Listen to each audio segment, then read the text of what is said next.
안녕하세요. 성공 취업의 시작, Stay Job 이나은입니다. 이교욱입니다. 사상 최악의 취업난을 겪고 있는 대한민국 취준생들을 위한 취업 설명서. 어디서도 그 누구도 알려주지 않는 궁금증을 시원하게 해결해드리는 취업의 동반자 투데이잡스가 수요일에 인사드립니다. 네, 투데이 잡스 1부에서는요. 취업 기간이 길어질수록 심적으로나 체력적으로나 더욱 힘들어지기 마련입니다. 고민만 늘어가는 우리 취준생들을 위해서 준비를 했는데요. 고민 해우소 잡다방이 준비가 되어 있습니다. 네, 이어서 여러분을 찾아갈 2부에서는요. 꿈과 희망이 가득할 줄로만 알았던 취업 전선. 하지만 현실은 그리 녹록지만은 않습니다. 취업 시장의 약자라는 이유로 눈물 흘리는 취준생이 없도록 취준생들의 인권을 당당하게 지킬 수 있는 법을 알려주는 인권 살롱 시간이 여러분을 기다리고 있습니다. 네, 마지막 3부에서는요. 특별한 초대석이 준비가 되어 있습니다. 비즈쿨 페스티벌에 관한 창업진흥원의 김관영 원장님 모시고 특별한 소식 함께 만나보도록 하겠습니다. 잡 초대석 또한 많은 기대 부탁드릴게요. 대한민국 취준생들을 위한 취향 저격 투데이 잡스. 잠시 후에 뵙겠습니다.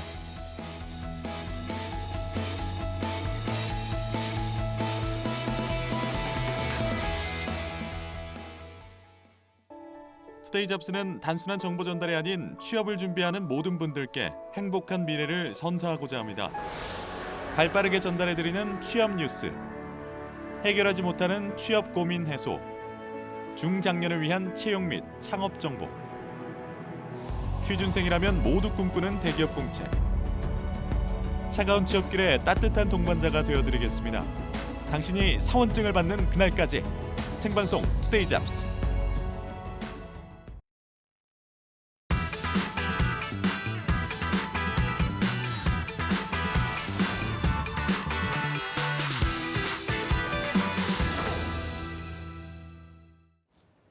대한민국 취준생이라면 모두가 하는 고민입니다. 과연 내 스펙은 어느 정도일까 혼자서 끙끙 앓고 있기 마련인데요. 예, 그렇습니다. 그래서 탄생한 취준생들의 꽉 막힌 속을 풀어줄 고민 해소소 시간, 잡다방 시간 준비했습니다. 오늘 전문가를 소개하기 위해서 노래를 준비하셨다고요? 네, 제가 준비를 했습니다. 네. 어디선가 누구에게. 네. 네, 홍반장 홍성능 강사님 오셨습니다. 어서 오세요. 네, 안녕하세요. 안녕하세요. 이제 이 시간 또 어떻게 취준생분들이 고민을 접수하는지 그 접수 방법도 네. 교 씨가 알려주시죠. 네, 제가 좀 소개해드리겠습니다. 접수 방법. 예, 잡다방 코너는요. 한국직업방송 투데이 잡스 하고요. 네이버 카페 취업대학교에서 함께 만들고 있습니다. 네. 매주마다 상담 멘토와 함께 여러분의 다양한 취업 고민, 사소한 궁금증까지 속 시원하게 아낌없이 해결해드릴 예정이니까 누구에게도 쉽사리 털어놓지 못하는 고민이 있다면 어머니에게도 털어놓지 못했던 고민이 있었다라고 네, 하면 아버지에게도요. 아버지에게도 네. 이모에게도 삼촌에게도 털어놓지 못하는 고민이 있으면 취업대학교에 오셔서 신청해 주시기 바랍니다. 방송 말미에 한 분 추첨해서 소정의 선물 드리고 있습니다. 끝까지 함께해 주시기 바랍니다. 네, 그렇다면 오늘 잡다방에 어떤 사연이 올라와 있는지 함께 확인해 보도록 하겠습니다. 어떤 사연이죠? 어떤 사연일까요? 네. 보죠. 네, 아이디가 해롱 이응님이십니다. 네. 스펙 내역서를 좀 꼼꼼하게 살펴보니까요. 학교는 수도권 4년제 어문 계열이고요. 학점은 4.5점 만점에 3.41점. 어학 점수는 토익이 880점, 오픽은 AL입니다. 자격증은 없고요. 경력 사항으로는 국내 5성급 호텔 컨시어지 부서 2년, 미군 기지 인턴 7개월, 그리고 대외 활동이 학생회장 1년을 하셨네요. 그리고 앞으로 부족하다고 느끼는 스펙, 앞으로의 계획은 토익 900점을 목표로 하고 계시고 무역 영어 1급을 딸 계획이라고 적어주셨습니다. 입사 희망 회사는 해외 영업 중견 이상, 무역회사 상사, 섬유 벤더 해외 영업 이렇게 적어주셨고 하고 싶은 말을 보죠. 사람 만나는 것이 좋아서 호텔 컨시어지 부서에서 2년 동안 근무를 했습니다. 하지만 서비스 직무가 전문성이 떨어지다 보니 회의감이 들어서 한 달 전에 과감하게 퇴사했습니다. 제가 전문성을 쌓으며 즐겁게 할 수 있는 일이 해외 영업이나 무역회사 그리고 섬유, 패션 쪽의 해외 영업이라는 생각을 하게 됐고요. 많이 부족한 거 알지만 앞으로 어떻게 준비해야 할지 아니면 다른 분야를 준비하는 게 나을지 조언 좀 부탁드리겠습니다. 이렇게 해롱님이 사연을 보내주셨습니다. 그러니까요. 어문계열 졸업하셨고요. 호텔 컨시어지에서 2년의 경력이 있으신데 네. 상대적으로 나이는 좀 어리세요. 27살 남성 구직자의 사연이었고요. 컨시어지 직무에 대해서 좀 먼저 말씀해 네. 주시겠어요? 네, 컨시어지라는 것이 다른 분들도 약간 좀 생소하게 느껴지실 법한데 그렇죠. 이게 호텔의 종합 서비스를 담당하는 사람이라고 볼 수가 있겠습니다. 원래 중세 시대에서는 뭐 성의 초를 관리하는 촛불 관리자를 의미하는 프랑스 단어였다고 하는데요. 네. 뭐 고객을 맡고 객실 열쇠를 관리하는 그런 역할을 담당했던 컨시어지가 이제 호텔의 고급 고객 서비스를 담당하는 일종의 집사, 매니저와도 같은 역할을 수행한다 이렇게 이해할 수가 있겠습니다. 예.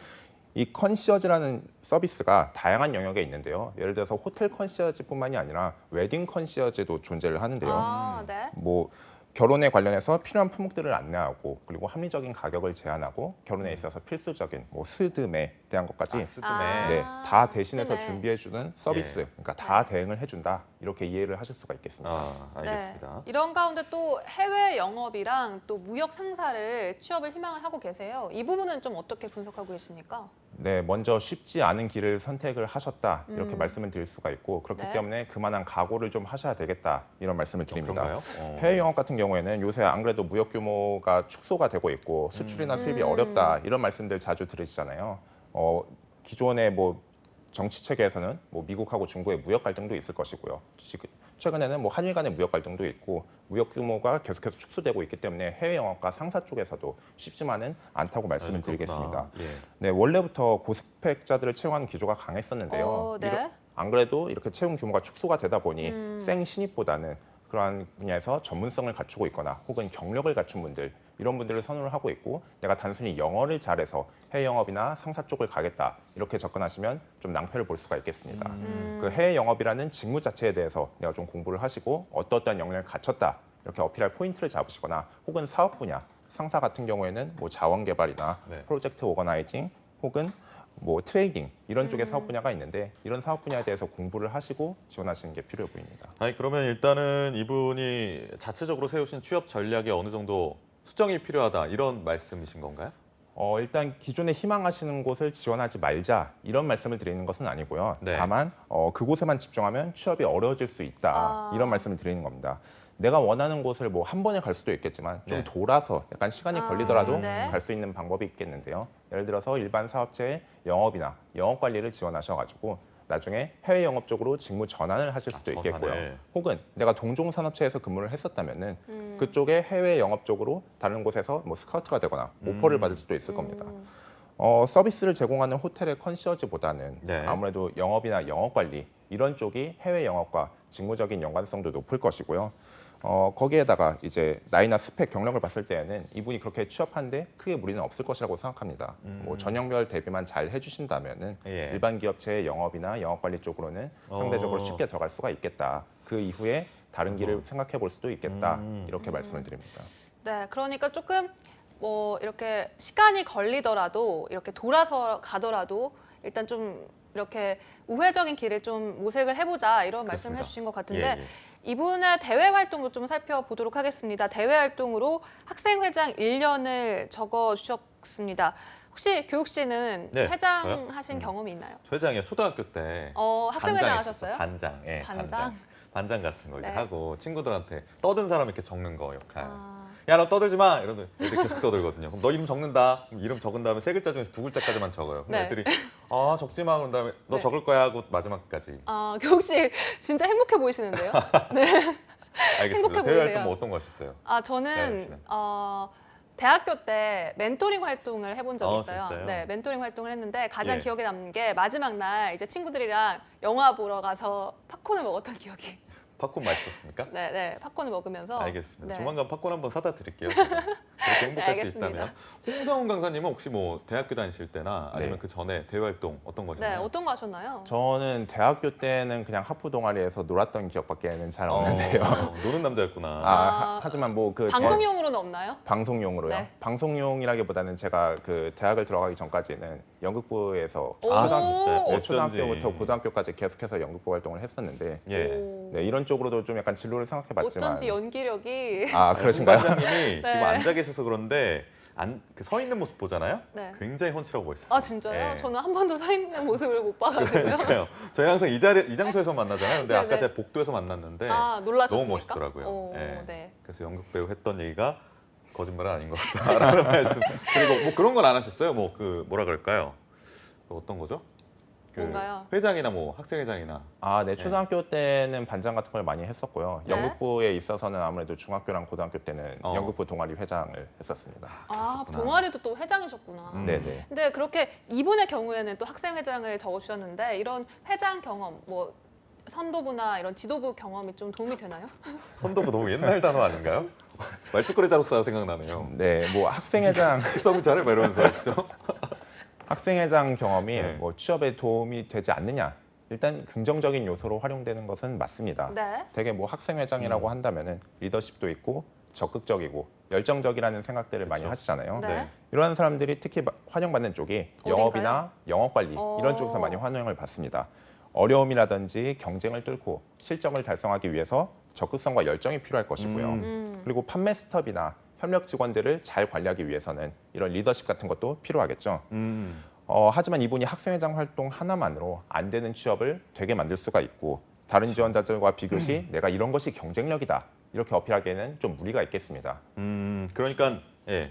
네, 기본적인 말씀하시죠. 경쟁력을 갖춘 상태에서 여기에 더해서 저는 학생회장 아. 이런 경험까지 가산점 있어가지고 같은 가점과 그런 같은 요소로 활용을 할 수가 있겠는데요. 네. 뭐 학생회장 이런 경험들 뭐 내가 어떠한 자랑할 만한 경험이 있다 이렇게 말씀하시는 분들이 많을 것 같은데 경험 자체는 일단 나의 경쟁력이다 이렇게 딱 답을 하시기엔 좀 부족한 측면이 있습니다.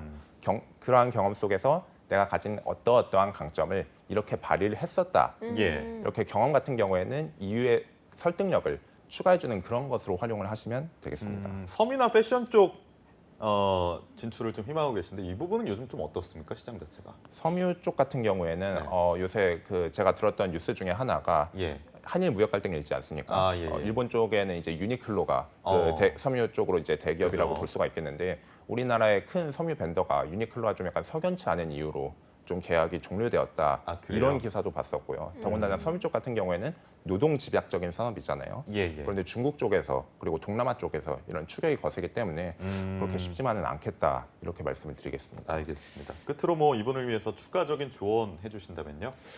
뭐 이분이 취업 자체가 어렵지는 않을 것이다 이렇게 네. 말씀을 드리는데요. 스펙 나쁘지 않으시고 나이가 어린 편인데 경력까지 있으세요. 그러니까요. 네네.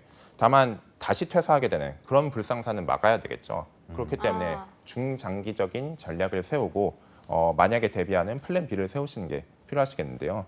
회사를 다니면서 이직을 하시기를 가급적 추천을 드리지만 그것이 쉽지 않아가지고 퇴사를 하셨을 것이라고 생각이 됩니다. 네. 예. 하지만 퇴사 후 공백기가 길어진다면은 뭐 초조한 마음에 원하진 않더라도 눈을 낮춰서 다시 취업을 하실 수가 있는데 그런 상황을 막기 위해서 지금부터 확실한 전략을 세우고 그런 것을 밀고 나가시기를 강력하게 추천드립니다. 알겠습니다. 네, 알겠습니다. 그러니까 이분의 경우에는 좀 돌아서 가더라도 계획을 차근차근히 잘 세워서 이제 한 단계씩 밟아가라라고 말씀을 해주셨습니다. 잘 되실 겁니다. 네, 다음 이제 두 번째 고민 교욱 씨가 함께 소개를 두 해주시죠. 번째 사연은 제가 한번 소개를 해드리겠습니다.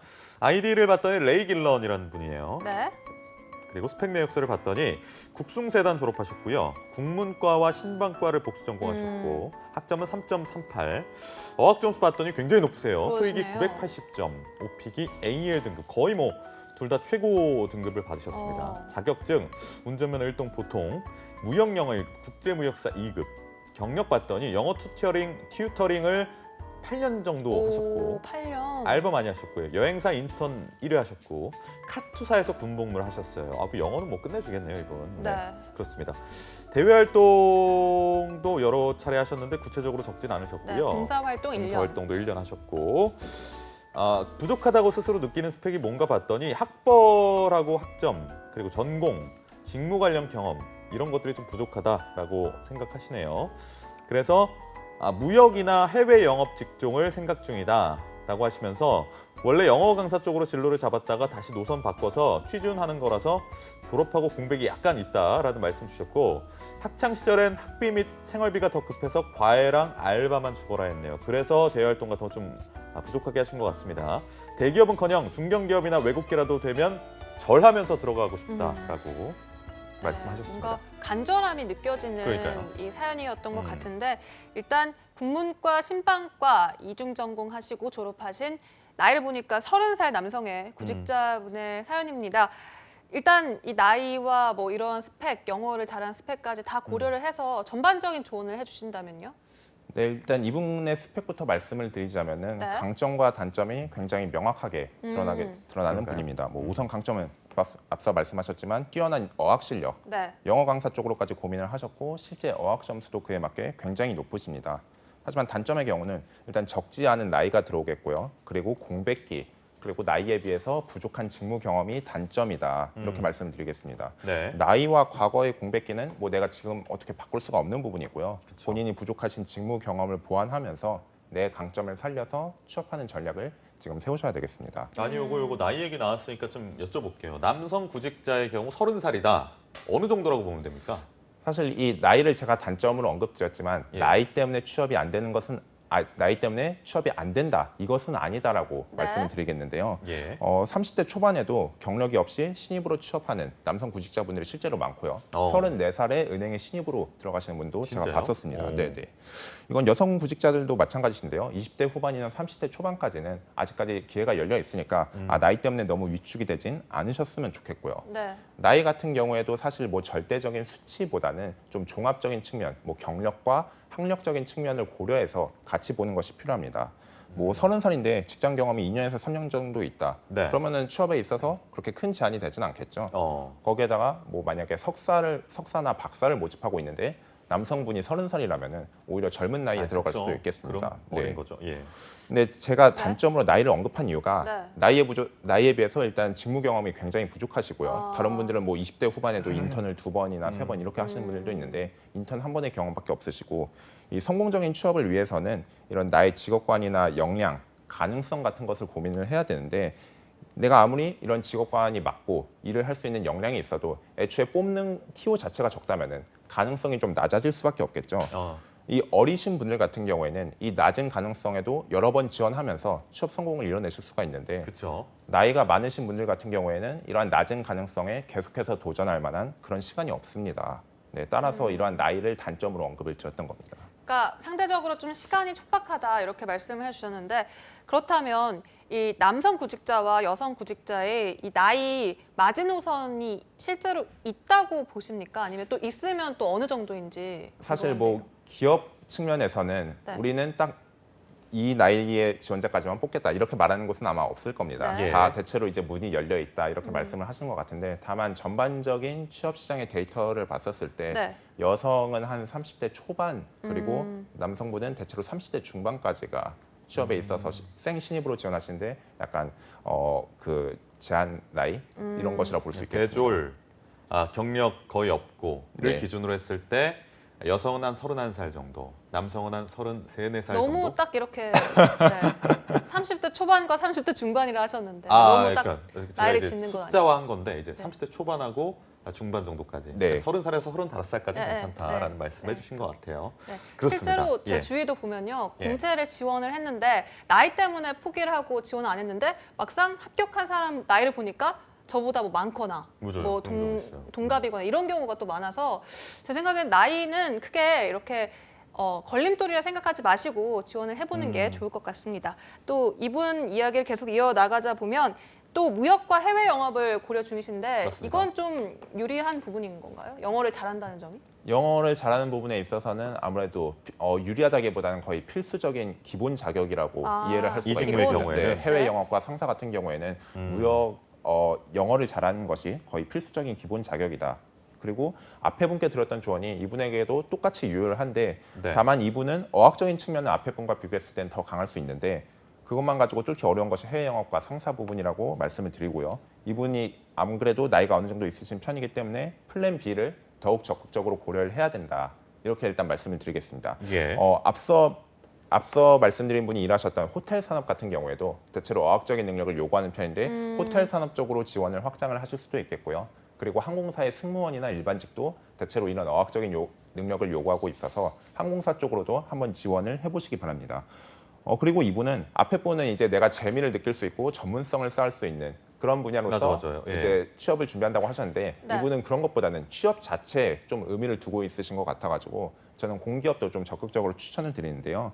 블라인드 채용이어가지고 이분의 좀 어느 정도 있는 나이가 그렇게 단점이 되지는 않을 상쇄될 것이고요. 것이다. 그렇겠네요. 네. 네. 그리고 뭐 서류나 지원 자격에서 이런 어학적인 부분들을 강점으로 활용할 수 있고 면접이나 필기 전형에서 이런 어학적인 능력들을 활용할 수 있는 공기업들이 있습니다. 뭐 인천국제공항공사, 한국공항공사, 한국무역협회, 한국농수산식품유통공사 이런 쪽 등을 생각을 할 수 있겠는데 공기업 쪽으로도 좀 지원을 확대하셨으면 좋겠습니다. 아, 거기는 이제 방금 말씀하신 대로 영어 점수가 좀 당락에 좌우를 하나요? 네, 아무래도 지원 자격 자체에서 높은 영어 점수를 요구를 하기도 아. 하고 인국공 같은 경우는 어떤가요? 인국공 같은 경우에는 네. 이것은 이제 뭐 딱 지원 그 커트 라인이 나와 있진 않지만 네. 대체적으로 합격하는 학생들의 점수를 보자면 한 900 중반대는 되어야 아, 진짜요? 네, 합격을 하는 것 950 이상 같습니다. 돼야 된다. 알겠습니다. 이분이 또 어떤 얘기 하셨냐면요. 중견기업이나 외국계라도 되면 절하면서 들어가겠다. 이런 얘기를 하셨는데 이런 멘트는 어떻게 보세요? 이 멘트를 봤을 때 약간 네. 대기업보다는 중견기업이나 외국계를 약간 더 쉽게 생각하는 느낌이 그런 거 좀 같기도 약간 해요. 나는 것 같습니다. 라도 되면이라고. 네. 하지만 대기업보다 중견기업이나 외국계가 뭐 취업이 더 쉽냐 이렇게 물어보면 저는 오히려 더 어려울 수도 있다. 아, 네, 진짜요? 이런 네. 말씀을 드리겠습니다. 일단 외국계를 먼저 짚어보자면은 아무래도 한국에서 취업을 하는 데 있어서 당연히 국내 기업이 외국계 기업보다 훨씬 많을 것이고요. 많겠죠. 그럼 외국계 기업은 뽑는 TO 자체도 대기업보다 적을 수밖에 없습니다. 또한 외국계 기업 같은 경우에는 그런 본사의 채용 시스템을 어느 정도 모방해서 우리나라에서 일반적인 공개 채용보다는 수시 채용 쪽이 더 많은데요. 수시 채용 같은 경우에는 필요한 인원이 생겼을 때 딱 필요한 만큼만 뽑기 때문에 아무래도 뽑는 양 자체도 적을 수밖에 없고 예. 그만큼 신입보다는 경력직을 많이 선호하는 추세입니다. 네. 그리고 뭐 알겠습니다. 중견기업도 얘기를 한번 드려보려고 하는데 예. 중견기업 같은 경우에는 아무래도 대기업보다 인력이 부족하고 돈도 부족하고 시스템도 좀 덜할 수밖에 없겠죠. 그렇겠죠. 그렇기 때문에 인력이 부족하기 때문에 한 사람이 들어갔을 때 즉각적으로 제 몫을 할 수가 있어야 되겠고요.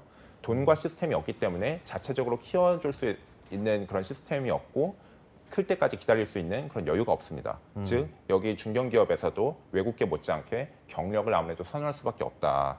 이런 말씀을 드릴 수가 있겠고요. 그러네요. 그렇기 때문에 중견기업이나 외국계 좀 쉽게 생각할 수 없는 분야라고 말씀을 드리겠습니다. 네.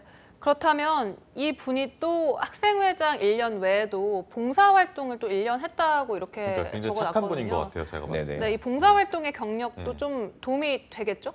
봉사활동 같은 경우에는 역시 뭐 없는 것보다는 그래도 있는 게 봉사활동이 있는 것이 네. 약간이나마 긍정적일 테지만 학불에 미치는 영향 같은 경우에는 학생회장보다도 오히려 더 적다 이렇게 말씀을 드릴 수 있겠는데요. NGO라든지 즉 시민단체나 뭐 봉사단체 뭐 공적 성격을 띠는 그런 곳으로 갈 때는 어느 정도 이 봉사활동이 가점 사항이 될 수가 있겠는데요. 하지만 공익을 위하는 곳이 아니라 그렇게 남들을 위해서 헌신하고 봉사하는 쪽이 아니라 이익을 내야 하는 그런 사기업으로 가실 때에는 네. 이런 봉사활동은 아무래도 영향이 좀 적을 수밖에 없습니다. 특히나 이분이 희망하는 해외 영업, 무역 쪽 상사 같은 경우에는 요새 안 그래도 업황이 좋지 않다고 말씀드렸는데 네. 남을 위해서 헌신하고 도와주고 그런 사람보다는 치열한 경쟁을 뚫고 그러한 경쟁 속에서 이익을 창출할 수 있는 그런 역량을 가진 인재를 원할 것이기 때문에 네. 봉사활동은 그렇게 큰 메리트가 되지는 않겠다 이렇게 아니 말씀드리겠습니다. 그러면은 저기 아까 말씀하셨던 공기업 쪽 인국공이나 이런 데도 봉사활동 점수 그렇게 크게 관여 안 하나요? 네, 그 공기업 같은 경우에는 네. 봉사활동을 좀 가점 요소로 활용하는 곳이 잘 없습니다. 네. 왜요? 왜 그럴까요?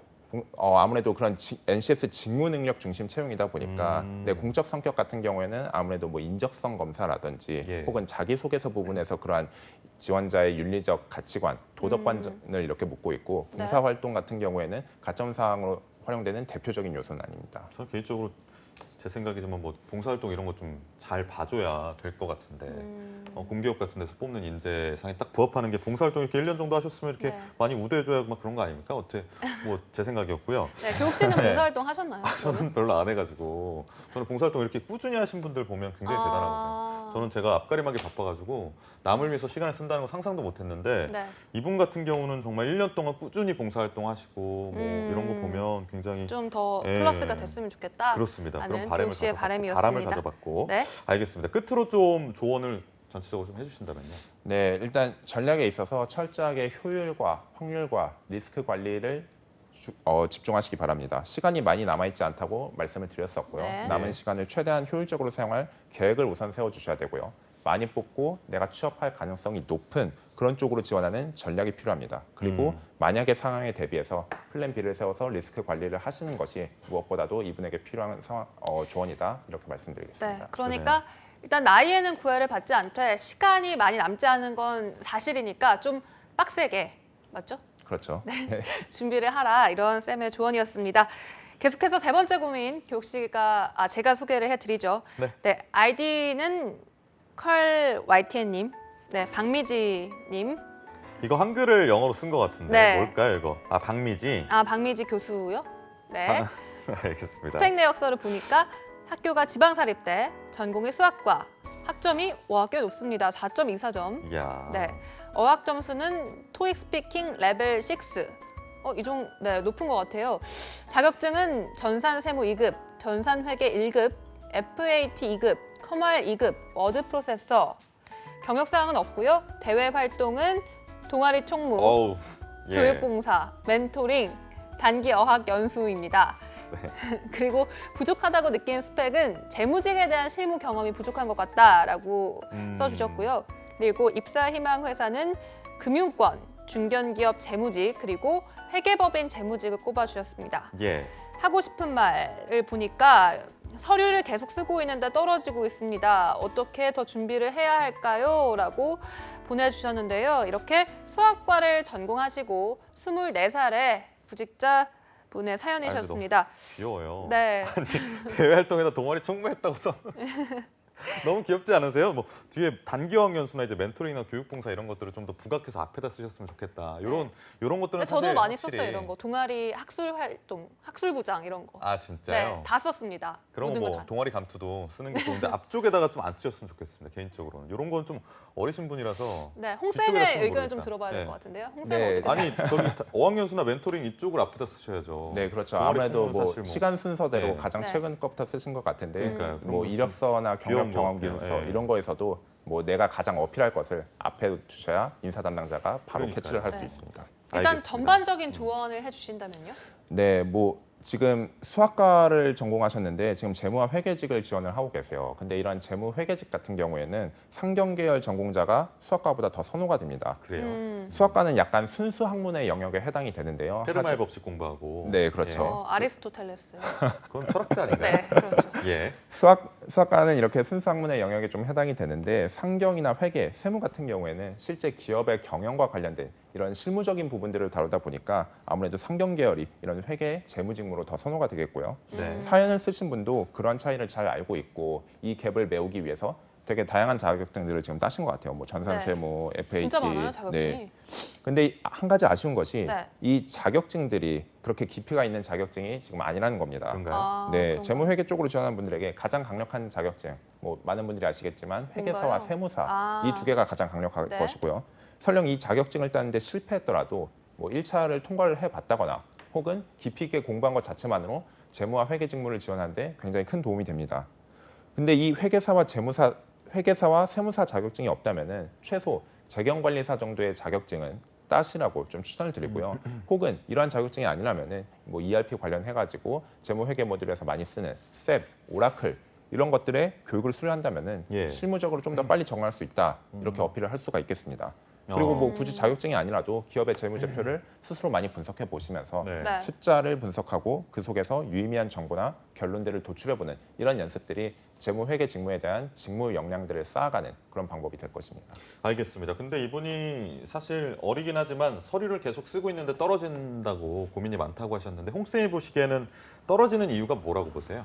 사실 이 떨어지는 이유가 뭐 여러 가지가 있을 수 있어가지고 제가 어느 것 하나를 콕 짚기는 뭐하지만 예. 가장 눈에 들어오는 것은 아무래도 적게 뽑는 쪽으로 지원을 하셨기 때문에 당연히 경쟁이 치열하고 좀 아. 떨어질 확률이 높겠다 이런 생각이 듭니다. 중견과 회계법인의 재무직이라고 하셨는데 지원하는 사람들이 최소 수백 단위가 될 것인데 뽑는 TO 자체는 끼케야 1명, 정말 많아봐야 2명에서 3명 정도밖에. 끽끽한 몇 명인가요? 끼케야 1명이고 예. 정말 많아봐야. 홍쌤이 착하시네요. 네. 웃어주시고 이런 거. 아 저는 이런 교육시의 애드립이 너무 좋아가지고. 죄송합니다. 네. 네.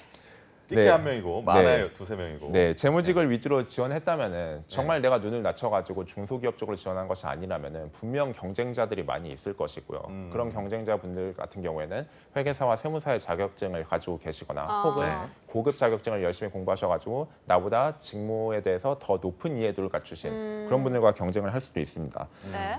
그렇기 때문에 떨어지는 것이 그렇게 막 이상하지는 않다고 느껴지고요. 하지만 이런 금융권을 만약에 지원을 하신다면은 은행의 행원을 대표적으로 들 수 있겠는데 이런 곳들 같은 경우 TO가 대체적으로 많기 때문에 재무직을 지원하시는 것보다는 상대적으로 합격 확률이 더 높겠다 이렇게 보고 있습니다. 네. 그렇다면 좀 지원을 여러 기업에 확대해서 하는 전략이 좀 필요한 것 같아 보이는데 맞습니까? 네, 이분이 금융권을 지원을 하신다면 아무래도 금융권의 영업 쪽으로 보통 지원을 하실 것이라고 생각이 되는데요. 네네네. 금융권의 영업을 지원하신다면 다른 일반 사기업의 영업이나 영업 관리로도 당연히 지원을 확장하실 수가 있겠고 인문계 분들이 절대 이런 영업이나 영업 관리의 지원을 포기하시는 것 절대 안 된다고 말씀을 드리겠습니다. 이것은 마치 장기 해보셨나요? 예예예. 네. 장기에서 혹시 차나 포 떼고 장기 아, 해보셨는지? 차포 떼고 하면 거의 뭐 질 확률이 그렇죠. 다분하죠. 네, 기업에서 이 취업 전략에서 예. 영업이나 영업관리직을 지원 안 하시는 것, 이 차 포를 떼고 장기를 하는 것과 비슷한데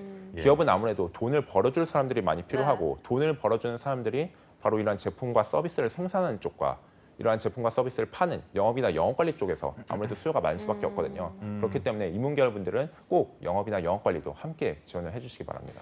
네. 알겠습니다. 이분이 스스로 생각하시는 게 재무직에 대한 실무 경험이 없다라고 하셨는데 뭐 재무직은 특히 좀 실무 경험이 강조되는 분야인가요? 어떻습니까?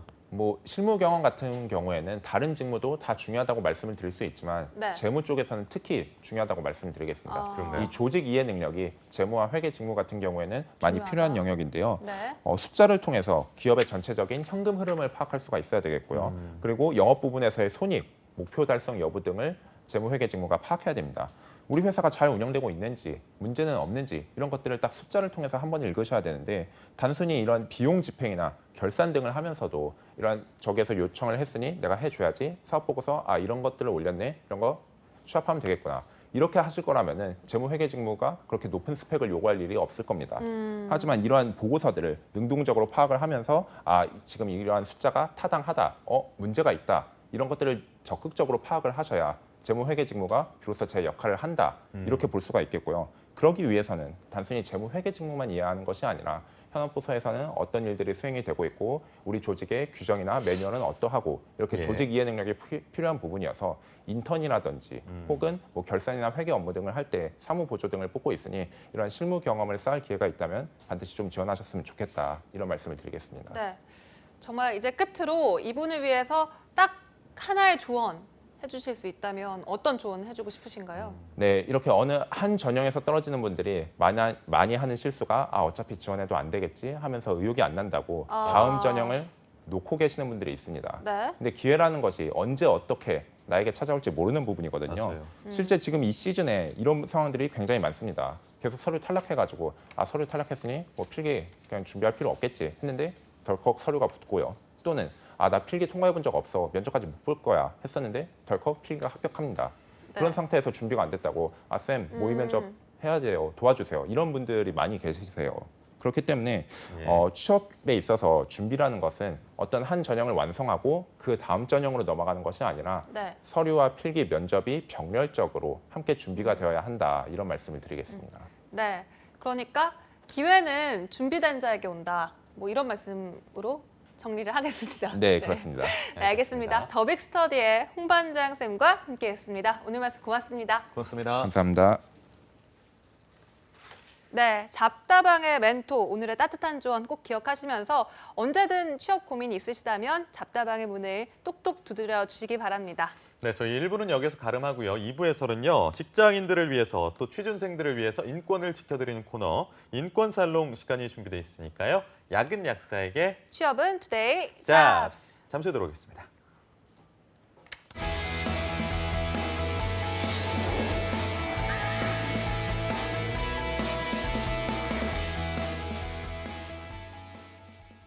미세먼지, 민생 추가 경정 예산안. 미세먼지 배출을 줄이겠습니다. 미세먼지로부터 국민들을 지키겠습니다. 재난 대응 시스템을 강화하고 안전 투자를 확대하겠습니다. 수출, 투자, 관광 분야에 활력을 불어넣겠습니다. 지역 경제 회복을 지원하고 고용, 사회 안전망을 강화하겠습니다. 생애 주기별 일자리 창출을 지원합니다.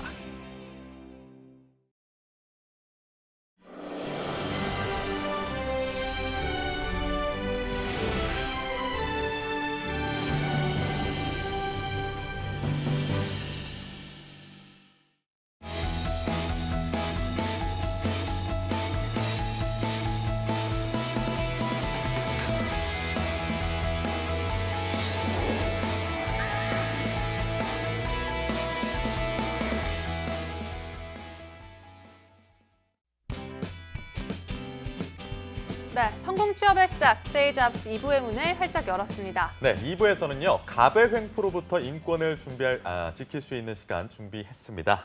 인권 살롱 시간 지금 바로 만나보시죠.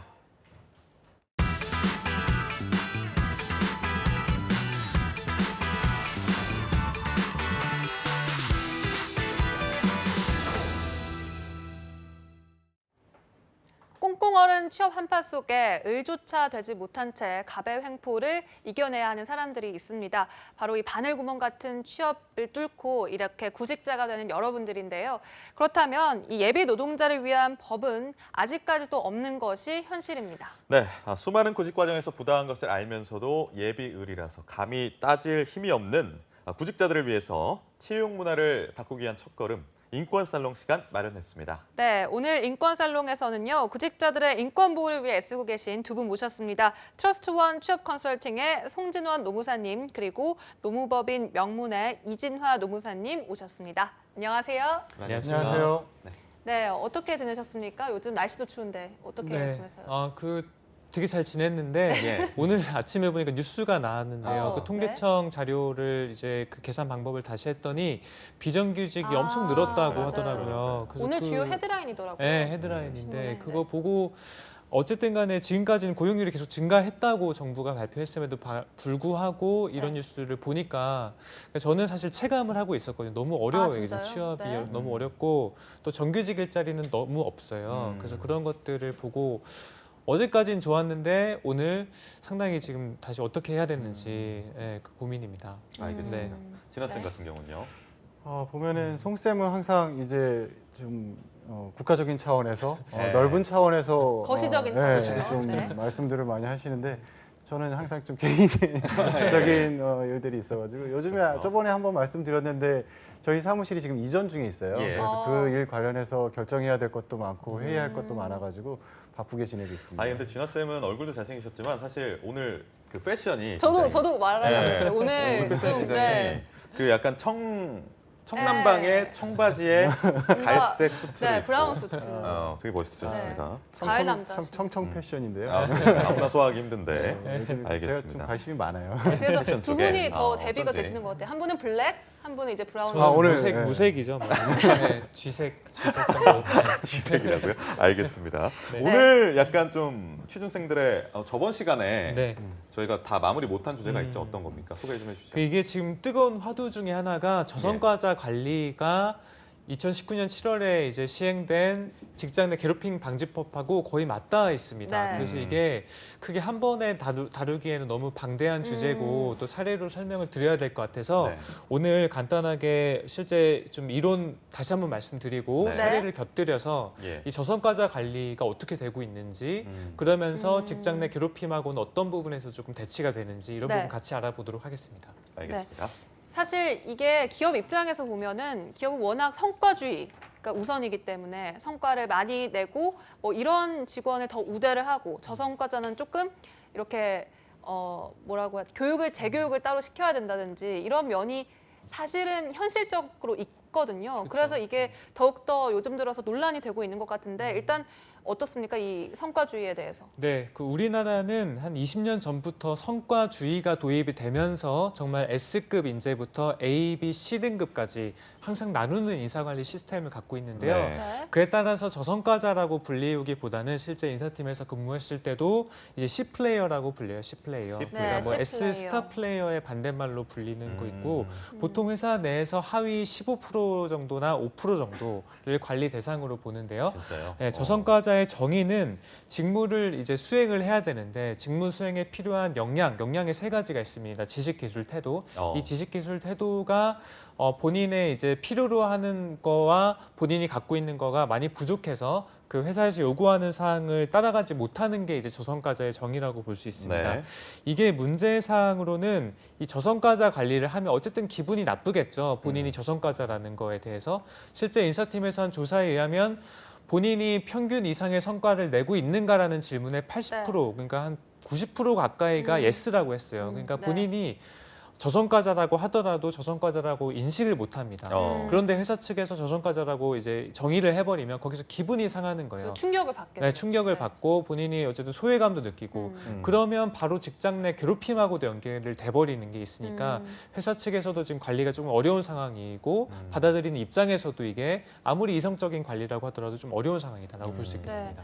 사실 지난 시간에 정말 진원 노무사님과 이진화 노무사님 간의 그 치열한 네. 약간 공방이 벌어지기도 했었잖아요. 그만큼 이 저성과자와 저성과자를 대하는 기업 그리고 이에 대해서 기업의 괴롭힘 방지법 이것 사이에서 가치 충돌이 아무래도 논란거리가 되기 때문에 더 그런 것 같은데요.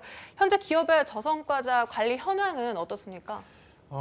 일단은 크게 두 가지 정도로 저희가 나눌 수가 있을 것 같아요. 첫 번째가 이제 푸시형 관리라고 할 수가 있고 두 번째는 이제 풀형 관리라고 할 수가 있습니다. 네. 푸시형 관리의 특징은 이제 문제가 개인에게 있다라고 보는 거고요. 풀형 관리의 특징은 문제가 조직에 있다라고 봅니다. 조직에. 구체적으로 푸시형 관리 같은 경우에는 경고가 23%, 임급 삭감이 2.2%, 평가 결과 공개가 0.6%, 그리고 퇴출이 3.5%, 승급 제한 19.6% 이런 식으로 시행이 되고 있어요. 예. 그러니까 네. 일단은 개인을 조금 이제 푸시니까 밖으로 내보내는 이런 관리들이 많이 이루어지고 있고요. 예. 풀형. 풀형 같은 경우에는 교육 프로그램 13.1%, 배치 전환 11.6%, 또 멘토 지원 같은 경우에는 17.1%거든요. 예. 그러니까 회사에서 이제 직원들을 좀 개선해주는 이런 역할을 많이 하고 있는 게 풀형 관리입니다. 네. 알겠습니다. 이게 사실 뭐 경영계와 노동계의 관점이 굉장히 다르기 때문에 현재 뭐 사회적 이슈 문제는 네. 뭐라고 보세요, 진원 쌤? 그래서 직장 내 괴롭힘이 7월 달에 이제 시행이 됐는데 그 다음에 계속 신고가 빗발치고 있습니다. 예. 한 취업 포털의 이제 통계 자료에 따르면 네. 직장인의 64.3%가 나도 직장 내 괴롭힘을 경험했다라고 하고요. 또 그중에 56.7%는 공황장애에 이르는 정신적인 진짜요? 충격을 받았다고 하고 또 중요한 게 30% 가까이가 이 퇴사나 인사적 불이익까지 연동했다고 어머, 하거든요. 그래요? 그러니까 예. 이제 10명 중에 3명은 직장 내 괴롭힘 때문에 내가 실제 인사 고과에 안 좋게 받았다고 하는 어떻게 보면 저성과자 관리하고 연계해서 인식을 자연스럽게 하는 거죠. 그러네요. 그게 이제 연계가 되다 보니까 결국에는 저성과자 관리는 위법 사항이 아니거든요. 근데 네. 직장 내 괴롭힘은 위법 사항입니다. 그러니까 회사는 잘못하면 이게 법적 위반 사항이 될 수 있고 네. 또 개인도 그냥 성과에 대한 이제 얘기를 했음에도 불구하고 이거를 회사의 불법 행위라고 인식을 해버리기 때문에 네. 이게 첨예한 지금 문제 사항이 가장 크게 대두된 거라고 볼 수 있겠습니다. 예, 진원 쌤. 추가적으로 네. 그 직장 내 괴롭힘, 이 성과 향상 조치가 직장 내 괴롭힘으로 신고되는 사례가 되게 많아요. 이 직장 내 괴롭힘이 시행된 지가 지금 한 두 달 반, 네, 세 달 얼마 안 정도 됐죠. 됐는데 네. 네. 사실 저는 벌써 사건을 4건이나 했거든요. 이게 근데 사건을 하러 노동청에 가보면은 이게 굉장히 조금 회사 입장에서 그리고 개인 입장에서 좀 충격적일 수밖에 없는 게 이 사람이 직장 내 괴롭힘이라고 이제 노동청에 신고를 하면은 대표이사 그리고 당사자는 조사를 당연히 하죠. 네. 근데 이제 추가적으로 이게 직장 내 괴롭힘인지 봐야 되기 때문에 이 대상자 이제 신고한 사람뿐만이 아니라 이제 그 괴롭힌 사람들 예. 보통 한 명이 아니라 여러 명을 신고를 하거든요. 그 여러분들 그리고 주변 사람들 또 이제 옆에서 직장 내 괴롭힘인 것 같아요. 그랬던 것 같아요. 이 사실관계를 확인해 줄 사람들이 필요하잖아요. 네. 그 사람들까지 가요. 근데 이 사람들 조사하는데 이게 좀 주관적 판단이고 여러 가지 상황들을 검토를 해야 되다 보니까 한 명당 조사가 한 3-4시간씩 이루어지거든요. 거의 뭐 팀이 쑥대밭이 돼요. 그러면서 네. 이제 그 팀에서 이 직원들은 또 이런 얘기를 하죠. 이 회사 내에서 인간관계는 더 이상 필요가 없어 보인다. 대표이사도 마찬가지예요. 옆에 있는 사람도 이걸 가서 조사를 받아보니까 괜히 사람들하고 엮여가지고 또 조사받고 싶지 않다. 이런 얘기들이 이제 많이 생기는 거고요. 그렇기 때문에 저희가 취업규칙을 성문화해야 되는 이런 부분들이 더 이슈가 되는 것 같아요. 그래서 예.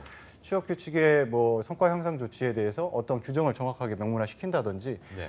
직장 내 괴롭힘과 관련해서 직원들 간의 어떤 문제들은 어떻게 처리를 하라든지 조금 더 이게 비인간적이어 보일 수는 있지만 문제를 해소하기 위해서는 이런 조치들이 좀 필요해 보입니다.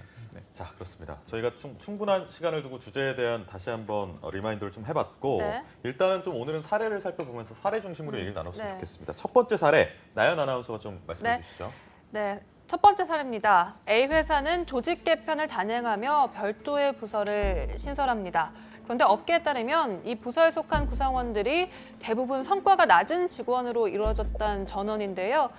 회사 측은 사실이 아니란 입장이지만 대주주의 요구에 의해 성과가 낮은 임직원을 퇴출시키기 위한 부서인 것으로 업계는 평가를 하고 있습니다.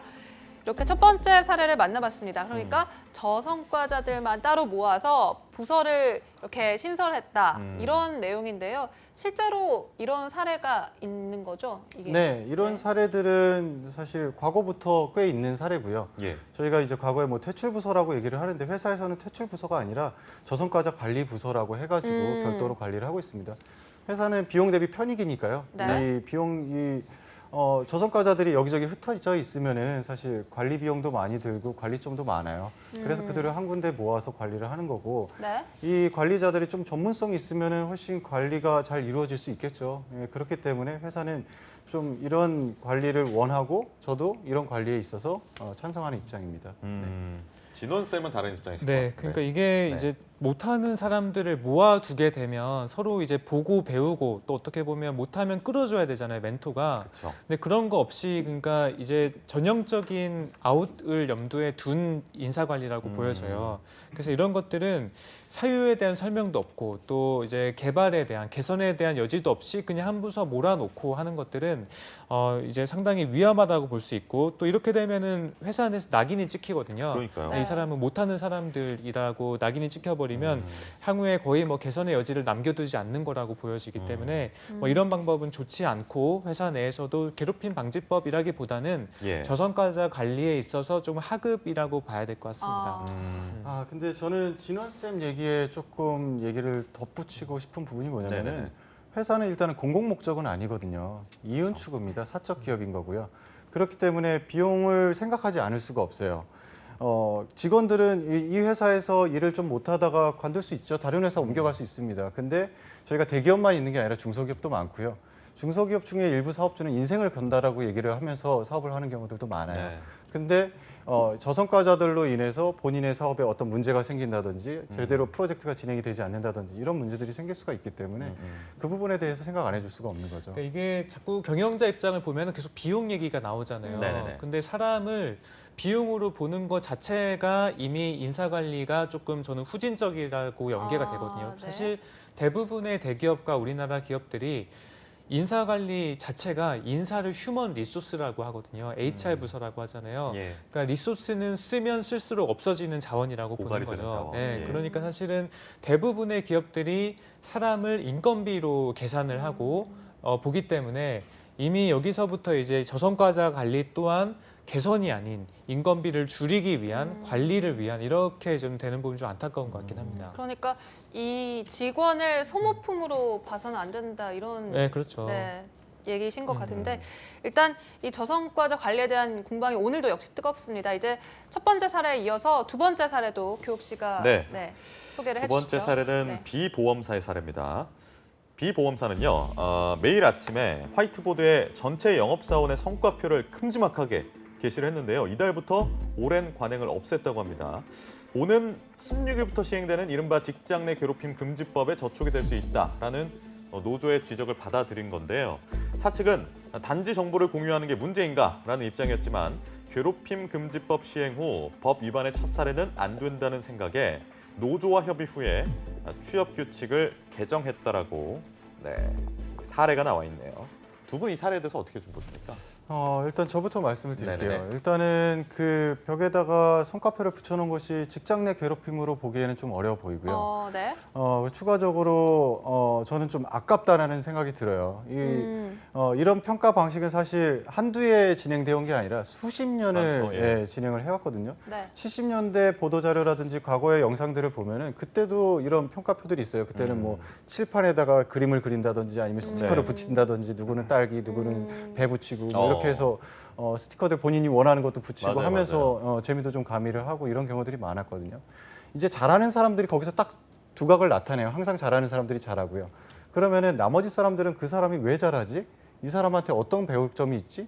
동기부여도 되고 그 사람들을 좀 벤치마킹 할 수도 있는 거죠. 그렇겠네요. 그런 용도로서 사용을 하는 거지 사실은 누군가한테 괴롭히거나 이러려고 붙여놓은 건 아니거든요. 그리고 약간의 압박은 어쩔 수 없어요. 영업에서는 조금 필요하다라고 생각도 들고요. 공격적인 영업을 위해서 좀 고육지책으로 나왔는데 그게 상당히 효과가 있으니까 오랫동안 지속되어 왔던 것이 아닌가 이렇게 생각이 듭니다. 진원 쌤은요? 네, 이게 직장 내 괴롭힘 방지법이 시행되기 전에는 문제가 크게 없었어요. 충분히 영업사원의 동기부여의 한 방향으로 진한 선생님 말씀하신 것처럼 있었는데 직장 내 괴롭힘하고 상충이 돼요. 이 부분은 빨리 이제 고용노동부에서 더 정확한 지침을 만들어야 될 것 같은데 네. 거기 직장 내 괴롭힘이라고 하는 예시로 제3자에 대한 평가 결과 공개 그리고 성과에 대한 공개적 비난 이런 것들은 직장 내 괴롭힘이라고 나와 있거든요. 사실은 공개하는 것 자체가 뭐 그런 의미는 아니겠죠. 뭐 비난은 비난을 아니겠지만. 하거나 이런 건 예. 아니겠지만 분명히 너 왜 못했냐라고 얘기하는 입장에서 그런 이제 어떻게 푸시가 들어갈 수도 있는 거죠. 그러니까 참 애매합니다. 그래서 이 회사도 아마 그런 좀 애매모호한 사항 때문에 네. 취업 규칙을 좀 개정하지 않았나. 아. 그래서 이거를 제 생각은 잘하는 사람에 대한 베스트 프랙티스는 공유하는 게 맞다고 보여지는데요. 네. 못하는 사람까지 앞에 나와서 저번 주에 저희가 다룬 뭐 PT 하는 것처럼 못한 사람들까지도 앞에 나와서 본인이 왜 못했는지 설명해야 되냐. 뭐 그런 것들은 좀 1대1로 해야 된다고 보는 입장입니다. 근데 자꾸 저는 이 지점에서 말씀을 안 드릴 수가 없는 게 1대1로 하기 위해서는 회사에서 비용이 너무 부족해요. 그러니까 우리가 한정된 자원에 대해서 얘기하지 않을 수가 없는 거죠. 우리가 예. 돈이 없다 맨날 우는 소리만 한다 이렇게 생각하실 게 아니라 우리나라가 보면 이제 해외 다른 나라들하고 비교를 했을 때 뭐 R&D 비용도 적어서 R&D 비용도 늘려야 된다. 뭐 마케팅 비용도 적고 뭐 뭣도 적어서 뭣도 늘려야 된다. 투자도 늘려야 된다. 이런 얘기들을 하는데 계속적으로 뭘 늘리라고만 얘기를 해요. 근데 기업은 뭐 땅 파서 장사하는 건 아니잖아요. 그렇죠. 네. 돈이 한정된 자원을 가지고 최고의 편익을 얻어야 되니까 어쩔 수 없는 부분들이 있는 거고요.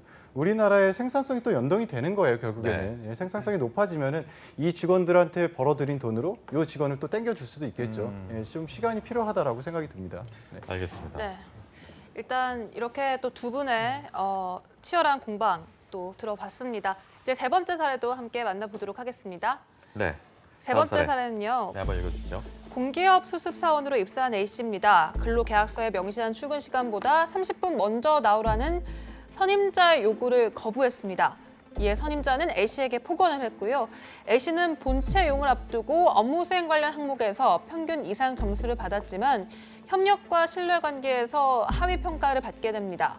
역시 재평가에서도 같은 결과가 나왔고요. A씨는 본채용을 거절당했습니다. 직장 내 괴롭힘 피해자인가 아니면 합법적인 성과 평가에 따른 결과일까라는 사례를 만나보셨습니다. 네, 이번 사례에 대해서 또 두 분의 생각이 궁금한데요. 어떻게 보십니까, 이번 사례는? 네. 일단 저 같은 경우에는 이거는 알 수 없다라고 결론을 내릴 수가 있을 것 같아요. 왜냐하면은 이전에 무슨 일이 있었는지 우리가 정확하게 좀 정보가 좀 부족한 것 맥락이 같아요. 없으니까. 예전에 같은 경우에 우리가 이런 과거의 사례가 있었죠. 여배우들 사건인데 나이 많은 여배우가 좀 나이가 많다고 하면 좀 그렇군요. 그러니까 조금 더 이제 선배. 선배 여배우가 후배 여배우한테 욕설을 했던 사건이 있어요. 그래서 사람들이 모두 그 선배 여배우를 욕을 했는데 나중에 사건의 전말을 알고 보니까 욕먹을 만했네 하면서 비난의 화살이 옮겨졌었거든요. 이게 갯벌에서 있었던 일이죠. 아 그렇죠. 예, 바닷가 어딘가 근처에서 언니 저 마음에 안 들죠, 이거. 네. 있었던 사건인데 네네. 이것도 마찬가지로 그 사건의 전말을 좀 살펴봐야 되는 거예요. 이 사람이 왜 30분 굳이 일찍 나오라고 했을까에 대해서부터 한번 퀘스천을 가져가 보면은 둘 사이에 무언가 계속적 문제가 있었을 것 같고요. 여기는 공기업이에요. 네. 작은 회사는 아니거든요. 그렇기 때문에 단순히 선임자가 이런 평가 30분 일찍 나오지 않았다라고 해서 하위 평가를 받지는 않았을 거예요. 예, 프로세스가 분명히 있었을 테니까요. 네. 다만 이 폭언을 한 부분은 당연히 사과해야죠. 그러니까 그러니까요. 이 단편적인 면만 보고는 네, 알 수 전체적인 없다. 상황을 알 수 없으니까 네네네. 좀 고려를 네. 해야 된다 네네, 이런 그렇죠. 말씀이셨습니다. 네네. 진원 쌤은요? 네, 저는 네. 간단하게 직장 내 괴롭힘에 해당한다고 봐요. 일단은 폭언을 하면 안 돼. 폭언을 한다는 것 자체가 업무 일관성이 떨어져 보이고 상급자의 지위를 이용을 했으며 네. 동시에 본인이 회사 생활하는 데 있어서 불쾌함을 줬잖아요. 그래서 직장 내 괴롭힘에 해당한다고 좀 봐야 될 네. 것 같고요. 네. 다만 이제 뭐 출근 시간을 30분 먼저 오라고 했는데 그것도 업무 유관성을 봐야 됩니다. 유관성이 없이 오라고 했으면 역시나 이제 좀 사유가 이제 침작될 수도 있겠고요. 하지만 30분 먼저 오라는 것도 법적으로 정해져 있어요. 그러니까 가능한 사항입니다. 연장 수당을 준다든지 추가적으로 더 요청을 할 수 있는 사항인데 거부도 물론 할 수 있고요. 네. 하지만 뭐 그런 건 업무 유관성을 보여지지만 폭언을 했다는 것 자체는 분명히 괴롭힘에 해당한다고 봐야 될 것 같습니다. 자, 알겠습니다. 다음 사례 한번 또 이어서 바로 만나볼게요. 네. 이번 사례는 국내 굴지의 반도체 회사에서 일어난 일입니다. DC가요, 상급자와의 면담에서 희망퇴직을 종용받았습니다. 희망퇴직을 거부했더니 연말 종합인사평가에서 최하위 등급을 받았고요. 회사는 DC를 비롯해서 일명 저성과자에게 2개월간 업무 내용과 무관한 성과 향상 교육 프로그램 이수를 명령했다고 합니다. B씨는 명상과 인생 2막, 동물원 방문 등의 프로그램을 소화했다고 하고요. 이 D씨는 직장 내 괴롭힘 피해자로 구제받을 수 있을까에 대한 사례였습니다. 네.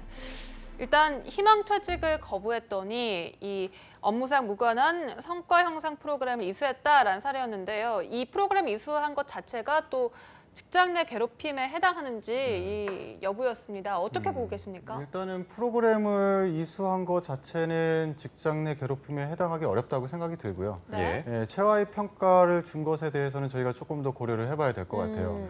왜냐하면 희망퇴직 대상자라고 하면은 이미 인사평가에서 기존에도 하위 평가를 받았을 가능성이 상당합니다. 회사는 직원을 평가를 할 때, 특히 희망퇴직자를 선정을 할 때는 네. 과거와 현재의 가치뿐만이 아니라 이 사람의 미래 가치도 보거든요. 이 사람이 지금 현재 업무는 잘하지만 어떤 성향을 가지고 있는가, 이 사람이 관리자로서 능력이 충분한가, 이런 네. 부분들도 충분히 고려가 돼요. 미래 가치까지 고려를 했을 때 이 사람의 그 평가 점수가 낮다라고 생각하면 희망퇴직 대상자가 되는 거고요. 예.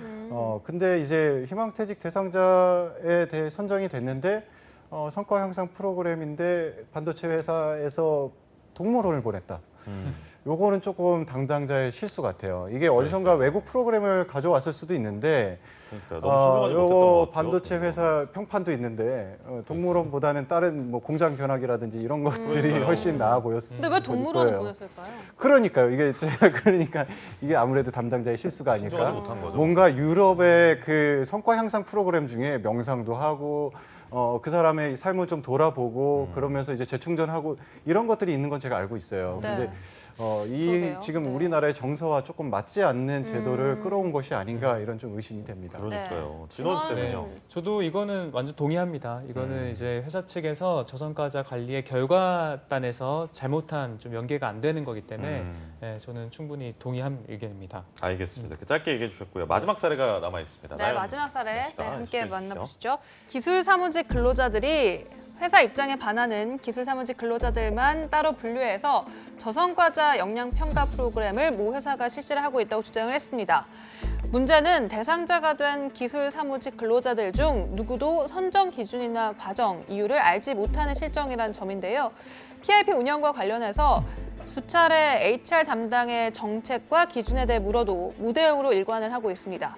특히 이러한 과정에서 일부 기술 사무직 근로자들은 PIP 이수와 명예퇴직 중 한 가지 선택을 종용받은 것으로 알려지고 있습니다.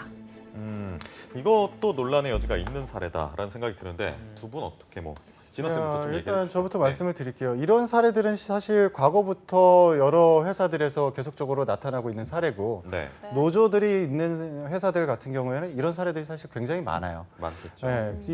지금 보면은 노조원들을 저성과자로 편입을 시켰고 그 사람들을 따로 관리한다. 네. 이거 왠지 좀 부당 노동 행위의 냄새가 솔솔 나거든요. 그렇죠. 기존에 무슨 우리 뭐 자동차 회사라든지 철강 회사라든지 중공업이라든지 이런 회사들에서 이런 상황들을 계속적으로 좀 만들어 왔었어요. 그래서 이제 여러 가지 소송들도 있었고요. 그렇기 때문에 이제 지금 같은 경우에는 직장 내 괴롭힘보다는 부당 노동 행위에 판단될 가능성이 높다라고 보여요. 직장 내 괴롭힘보다 부당 노동 행위가 벌칙이 훨씬 무겁거든요. 그렇기 때문에 지금 같은 경우에는 부당 노동 행위로 보는 게 조금 더 진원 쌤. 가깝지 않을까. 네, 어떻게 네, 일단은 지금 사유를 명확하게 설명해주면 저성과자 관리로 볼 수 있고 네. 사유를 설명 안 해주고 비합리적으로 지금 무대응을 하고 있잖아요. 이거는 아까 말씀하신 부당노동 행위 또는 개인으로 했을 때는 직장 내 괴롭힘이라고 볼 수 있을 것 같아요. 네. 그래서 이제 이 두 가지가 이제 헛갈리실 건데 지금 사례를 통해 우리가 이제 배운 것은 이 저성과자 관리는 결국 업무와 연계한 합리성에 기반을 두고 있고요. 네. 그다음 저성과자 관리, 이제 직장 내 괴롭힘 같은 경우는 감정, 뭔가 이제 비판이 아닌 비난 이런 이제 비합리적인 거에 염두를 두고 있거든요. 예. 그런 거로 봤을 때는 지금 이게 왜 여기 들어갔는지 설명을 못 해주고 있으니까 그런 부분은 확실히 저성과자 관리 중에서도 분명히 직장 내 괴롭힘 또는 부당 노동 행위로 볼 수 있는 사안이 있다라고 봐야 될 것 같습니다. 네. 알겠습니다. 이렇게 총 4가지 사례 만나보셨는데요. 그렇다면 이제 마지막으로 이 저성과자 관리 실태와 또 직장 내 괴롭힘 이 사이의 가치 충돌에 대해서 한마디씩 해주신다면 어떻게 해주시고 싶으신가요? 내용이 굉장히 많이 네. 남아 있는데 저희가 시간이 항상 문제예요. 그래서 좀 집약적으로 말씀해 주셨으면 좋겠습니다. 진원 쌤부터. 네. 일단 우리나라는 해고가 굉장히 어렵습니다. 해고 네. OECD 조사에 따르면 해고 가능한 지수가 2.37인데요. 네. 이게 이제 다른 미국은 0.몇이고 다른 이제 미국의 주요 유연한 노동 환경도 1점 미만이에요. 그러니까 네. 우리나라가 2점 이상 된다는 것은 정말 해고에 대한 비용도 높고 절차가 매우 많다는 걸 볼 수 있습니다. 어느 정도 해고에 대한 건 열어줘야 된다고 봐요. 일을 안 하거나 회사에 손해를 끼치거나 이런 분들은 뭐 한 10% 미만 아니 5% 미만 중에서도 엄선을 해서 해고가 가능하게끔 해야 기업들도 저성과자 관리가 아까 동물원 보낸다든지 이런 게 없을 수가 있어요. 그래서 네. 보상은 명확하게 해주고 그에 따른 방출 관리도 명확하게 해야 기업들이 조금 더 순환이 되고 오히려 근로자들도 명확하게 몰입할 수 있는 환경을 조성해 줄 수 있을 것 같습니다. 네, 진원 네, 쌤. 진아 쌤도요. 네, 저는 이번 방송을 준비하면서 역지사지라는 단어가 계속적으로 생각이 났어요. 네. 그러셨어요. 서로가 좀 이해를 해야 될 부분들이 있는 것 같아요. 네. 회사는 근로자들이 어떤 어려움이 있는지를 생각해줘야 될 거고요. 근로자 측에서도 반드시 회사를 한번 생각해 봐야 될 것 같아요. 회사는 나한테 무엇을 원하고 있는가? 나의 상사는 나에게 어떤 역할을 원하고 있을까에 대해서 한 번쯤 곱씹어볼 필요가 있다라고 생각을 해요. 네. 단순히 본인이 해야 할 일뿐만이 아니라 미래에 본인한테 닥쳐올 일들도 반드시 생각을 해야 되겠죠. 그런 부분들을 서로 생각을 하다 보면은 분명히 상생이 가능할 것으로 보입니다. 알겠습니다. 네, 알겠습니다. 오늘도 취준생들의 인권을 지키고 알 권리를 지켜주는 인권살롱 함께해 주신 트러스트원 취업 컨설팅의 송진원 노무사님 그리고 노무법인 명문의 이진아 노무사님과 얘기 나눠봤습니다. 오늘 말씀 고맙습니다. 고맙습니다. 네, 저희 2부 여기서 마치고요. 잠시 후 이제 3부에서 전국 각지의 생생한 채용 정보를 알아보는 채용 알림장 그리고 데일리 구인 정보 여기저기가 준비되어 있고요. 네, 그리고 계속해서 비즈쿨 페스티벌 소식을 담아서 잡초대석 시간도 준비가 되어 있습니다. 네, 투데이 잡스 잠깐 어디 가지 마세요.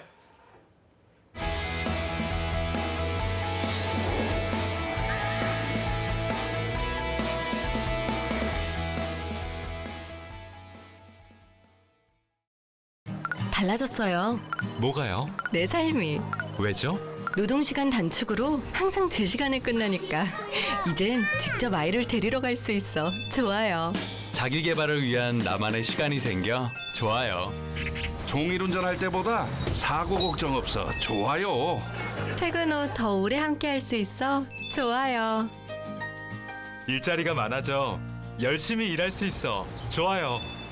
회사 분위기도 좋아지고 생산성이 더 향상되어 좋아요. 개인과 기업이 함께 행복해지는 노동시간 단축. 행복한 변화의 시작입니다. 좋아요.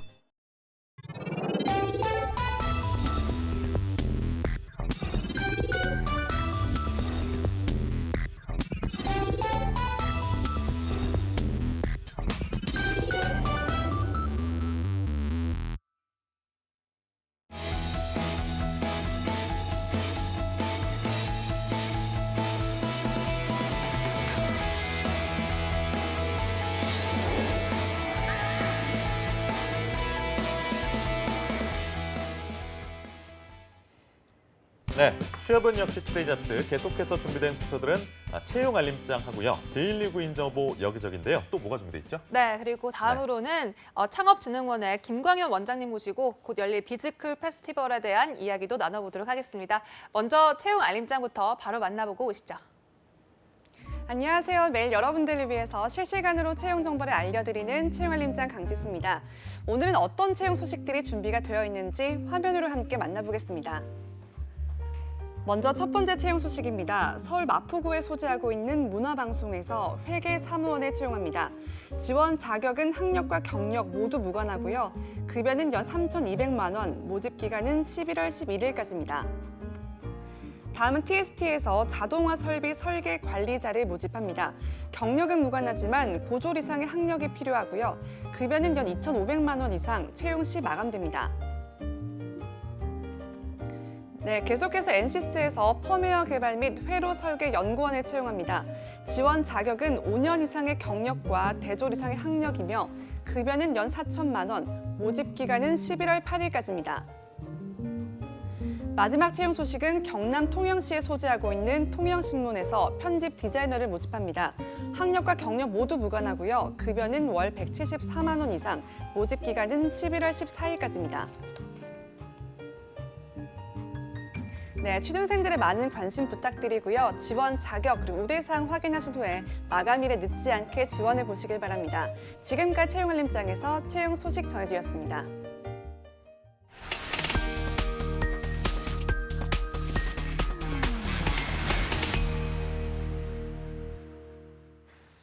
예, 매일매일 전국 각지의 생생한 채용 소식을 찾아 떠나는 순서입니다. 데일리 구인 정보 여기저기 오늘 어떤 지역으로 가볼까요? 네, 오늘은 수요일인데요. 오늘은 대구로 떠나보도록 하겠습니다. 대구 서부 고용복지플러스센터의 황정덕 주무관님 전화로 연결돼 있습니다. 주무관님 안녕하세요. 네, 안녕하세요. 대구 서부 고용복지플러스센터 황정덕 주무관입니다. 네, 첫 번째 구인 소식 바로 알아볼까요? 네, 이번 주 소개해드릴 구인사업장은 김정희 플라워 조경학원입니다. 대구 강릉시 수성구에 소재한 고용부 직업훈련기관으로 현재 직업상담사 자격을 소지하고 있는 교육훈련 행정사무원 1명을 채용합니다. 학력은 초대졸 이상으로 업무 내용은 직업상담, 취업알선, 훈련생 관리 등의 업무를 담당하며 1년 정도 경력자를 우대하며 수습기간은 1개월 정도 두고 있습니다. 근무 형태는 주 40시간으로 오전 9시부터 18시, 급여는 연봉 2,400만 원 이상 지급되며 직업 상담사 강의가 가능하신 분은 별도 강사료가 지급됩니다. 입사를 희망하시는 분들은 이력서, 자기소개 작성하셔서 이메일로 지원하시기 바라며 상세 사항은 워크넷 구인 광고를 참고하시기 바라며 접수 기간은 11월 2일까지입니다. 능력 있고 실력 있는 직업 상담사들의 많은 지원 바랍니다. 네, 1년 이상 경력을 가지신 교육훈련 행정사무원 한 분 모시는 공고 만나봤고요. 다음 소식 바로 만나보겠습니다. 네, 다음으로 구직자들에게 도움이 될 만한 취업 박람회를 소개해드리겠습니다. 10월 31일 목요일, 내일입니다. 오후 2시부터 5시까지 하반기 내 일 잡고 희망 잡고 취업 박람회를 대구 지하철 2호선 용산역 지하 분수광장 2번, 3번, 4번 출구에서 개최됩니다. 현장 참여업체 등 20개 업체로 135명의 모집 예정입니다. 희망하시는 분은 대구 서부고용센터 홈페이지 공지사항을 참고하셔서 이력서, 자기소개서 준비하셔서 현장에서 참여하시기 바랍니다. 부대 행사로 직업심리검사, 직업카드로 보는 진로탐색, 증명사진, 음료 시음회 등 다양한 볼거리로 행사 진행이 되니 함께 하시기 바라며 취업에 꼭 성공할 수 있는 기회니 많은 구직자들의 참여 바랍니다. 네, 내일 열릴 취업 박람회 소식 전해주셨습니다. 주무관님 오늘 소식 고맙습니다. 네, 감사합니다. 네, 이제 다음 지역으로 떠나볼 텐데요. 이번엔 어떤 지역일까요? 네, 다음 지역은요. 농업과 공업의 조화가 어우러진 지역 중 하나입니다. 충북 지역의 구인 소식 알아보겠습니다. 음성고용복지플러스센터의 최원호 주무관님 나와 계십니까? 네, 안녕하세요. 음성고용복지플러스센터 최원호입니다. 네, 첫 번째 소식부터 만나볼까요? 네, 이번 주 소개해드릴 구인사업장은 주식회사 CJ 시푸드입니다. 저희 충북 음성군 원남면 원남산업단지에 소재한 기업으로 어묵, 맛살, 조미김 등을 주로 생산하는 기업입니다. 현재 가공 오퍼레이터 사원 2명하고 단순 생산 포장사원 3명을 모집 중에 있습니다. 학력은 초대졸 이하만 지원 가능하고요. 근무 형태는 주 5일 주간 근무로 오전 8시 30분부터 오후 5시 30분까지이며 11월은 성수기여서 평균 주 2회 정도 초과 근무가 발생할 수 있다고 합니다. 급여는 가공 오퍼레이터 같은 경우에는 연봉 2,650만 원, 포장직은 연봉 2,269만 원 정도고요. 복리후생으로 통근버스, 자녀 학자금, 그리고 뚜레쥬르나 CGV 깁스 같은 계열사에 대한 임직원 40% 할인 등을 지원하고 있습니다. 지원 방법은 가공 오퍼레이터는 recruit.cj.net으로 접속하셔서 인터넷 접수하셔야 하고요. 포장직은 워크넷에 첨부된 자사 이력서를 작성하여 제출하시면 됩니다. 접수 마감은 11월 3일까지니까요. 관심 있으신 구직자분들께서는 워크넷을 참고하셔서 기한이 많이 남지 않았으니까 유의하여 제출해 주시기 바라겠습니다. 네, 경력이 무관한 구인건입니다. 가공 오퍼레이터, 단순 포장직 사원 총 5명을 채용하니까요. 여러분의 많은 지원 부탁드리겠습니다. 주무관님, 이제 다음 소식 넘어가 볼까요? 네, 이어서 소개해드릴 구인사업장은 사무주식회사입니다. 음성군 대소면에 소재한 자동차 휠 생산업체고요. 현대자동차 2차 협력사입니다. 현재 금속 가공기계 조작원 2명을 모집 중에 있고요. 경력은 무관하고 학력은 초대졸까지입니다. 근무 형태는 주 5일 주간 근무로 오전 8시 30분부터 오후 5시 30분까지고요. 급여는 지급 8,550원입니다. 상여금 100%는 별도 지급 예정입니다. 복리후생으로는 통근버스, 기숙사, 자녀 학자금 등을 지원하고 있고요. 입사를 희망하시는 분들께서는 워크넷을 참고하셔서 구직 신청 후 이력서를 준비하여 팩스나 이메일로 제출하시면 됩니다. 참고로 접수 마감은 채용 시까지입니다. 네, 금속 가공기계 조작원 2분을 모시는 공고 만나봤습니다. 오늘 소식 고맙습니다, 주무관님. 네, 감사합니다. 네, 지금까지 데일리 구인 정보 여기저기 대구와 충북 음성으로 가봤습니다.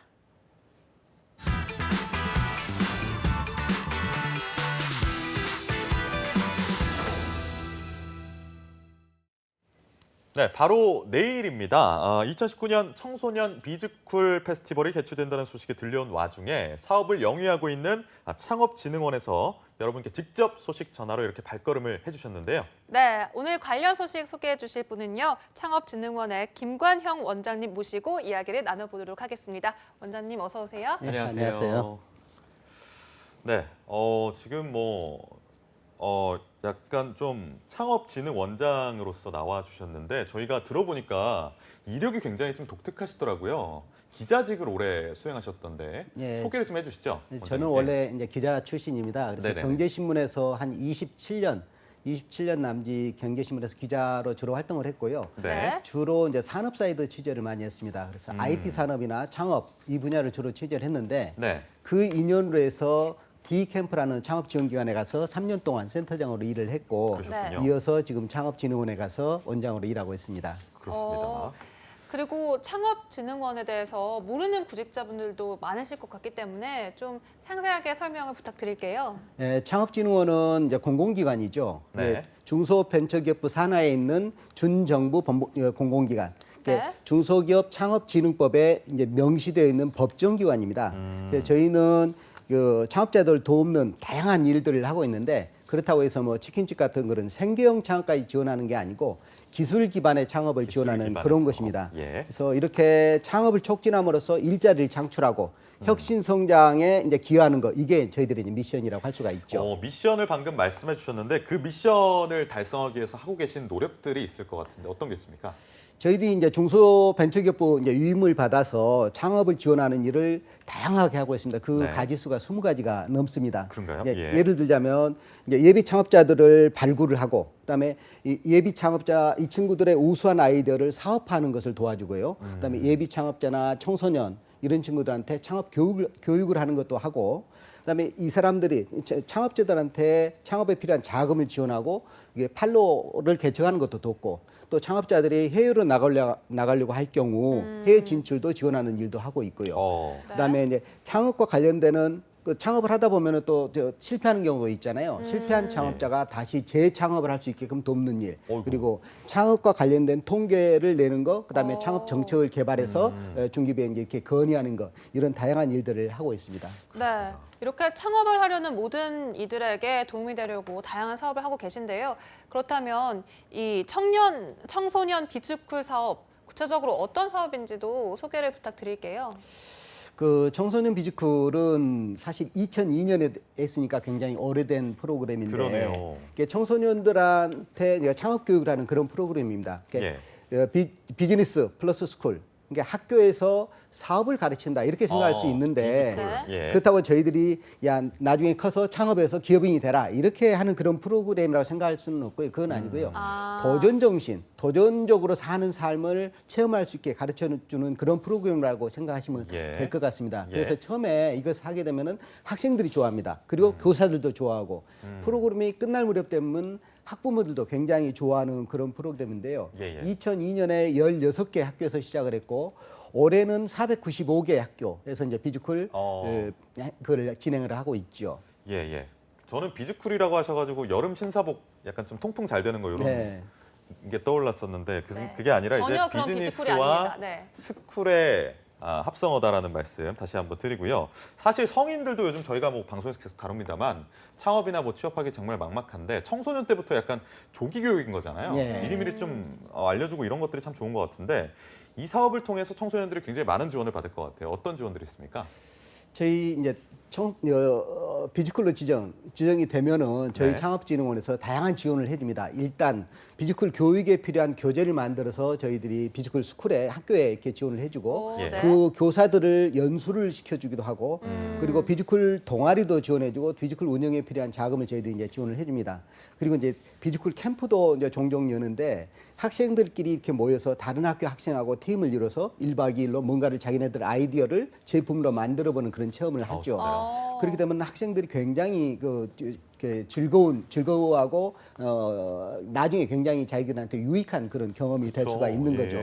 그리고 이제 연말쯤 되면 11월에는 그 학교들이 전부 참여하는 비즈쿨 페스티벌을 한 차례 엽니다. 그럼 그 학생들이 직접 참여하는 그런 페스티벌을 여는 거죠. 그러네요. 네, 그렇다면 원장님 기억에 좀 기억에 남는 특별한 이렇게 학생의 우수 사례들 좀 꼽아보실 수 있을까요? 제가 가장 기억에 남는 게 그 부산에 있는 부산 컴퓨터과학교라는 그 특수학교였습니다. 이 학교는 교장 선생님이 들려준 사례인데요.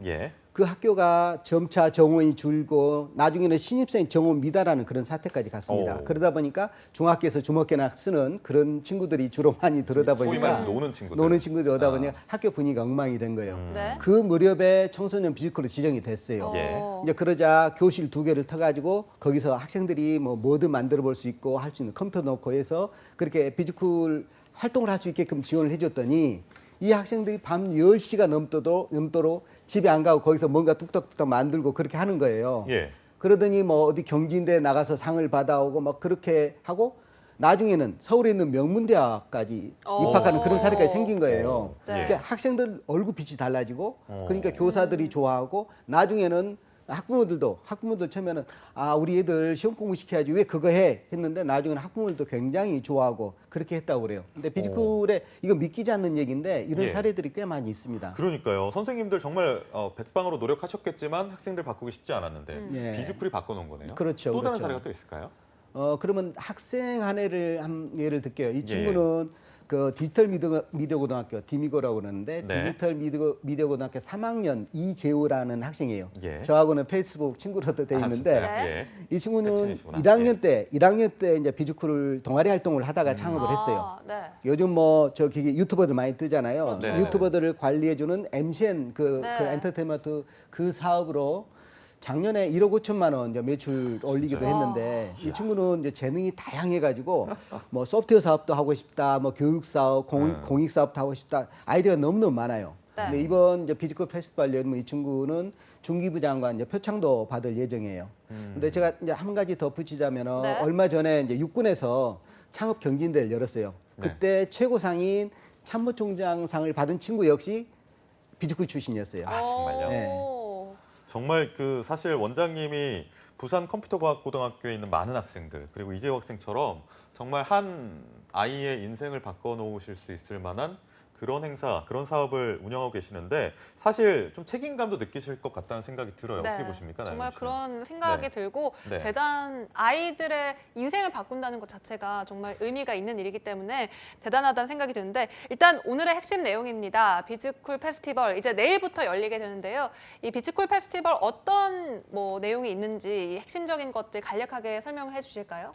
비즈쿨 페스티벌은 이제 한마디로 말하면 500개 가까이 되는 그 비즈쿨들이 자기네들이 1년 동안 이런 성과를 거둬서 하는 것을 놓고 이렇게 전시하는 그런 축제라고 자랑할 수 있는 그런 축제라고 볼 수 있으면 됩니다. 축제. 중소벤처기업부하고 저희 창업진흥원이 이렇게 주최를 하지만 실제로는 비즈쿨 학생들이 거의 주도한다고 보면 돼요. 사회도 지네들이 보고 지네들이 전시하고 지네들이 발표하고 토론하고 이게 학생들 중심으로 이루어지는 게 이제 그게 특징이죠. 그래서 슬로건도 너랑 나랑 같이 이렇게 이제 슬로건을 걸었어요.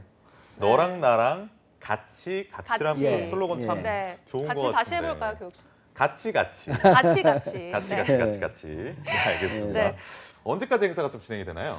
그 내일인가요? 10월 31일 목요일부터 11월 2일 토요일까지 사흘 동안 광주 가면 김대중 컨벤션 센터라고 있는데 거기에서 열립니다. 그렇구나. 그게 그 처음 이틀 동안은 아침 10시부터 5시까지 맨 마지막 날인 11월 2일은 오후 1시에 끝나니까 그 이후 오시면 못 보십니다. 네. 제가 다시 한번 안내를 드리면 2019년 10월 31일 내일부터 11월 2일까지 3일간 진행이 되고요. 첫 두 날은 그러니까 오전 10시부터 오후 5시까지 운영이 되고 마지막 날인 목요일은 오전 10시부터 오후 1시까지만 운영이 된다는 점 꼭 참고해 주시기 바랍니다. 장소는 광주 김대중 컨벤션 센터 1, 2 전시장이라는 점까지 이렇게 알아두시면 좋을 것 같습니다. 그렇습니다. 네, 이제 어떤 행사들로 구체적으로 구성이 되어 있는지도 알아볼까요?